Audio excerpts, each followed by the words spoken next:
Sir Mike, kung sabihin man nila, ang unang-unang tinawag nila sa akin, palengkera. Kasi parang lagi akong palaban. Sa akin po, welcome na welcome po. Tawagin nila akong palengkera.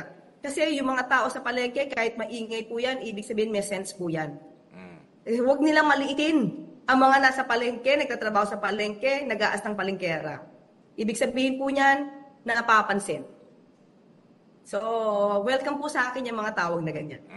At saka, sa halos 3 taon na kanilang paninira at kung ano mga sinasabing below the belt sa First Family, lalo na kay Pangulong Marcos, akala nila kasi lahat ng taon, lahat ng panahon kanila, ngayon nagkaroon na ho ng pagkakataon ng Pangulo sa pamamagitan po ninyo bilang Undersecretary, Presidential or Malacanang Press Officer, yun na ho yung tamang-tama.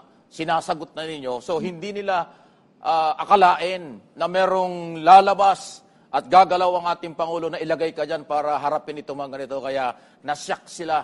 Kaya ngayon, walang argumento, personalan na lang yung kanilang ginagawa. Yun ang aking nakikita sa kasalukuyan mong kalagayan, Yosek. Yun nga po nakakalungkot, Sir Mike.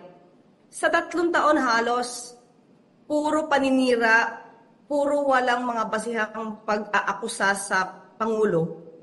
Pero hindi nila napapansin na sila yung attack dog. Ngayon, na sinasagot sila at sinasanggalang yung mga fake news nila, bakit sila parang nagkakagulo? Nagkakagulo sila dahil sa aking mga sinasabi.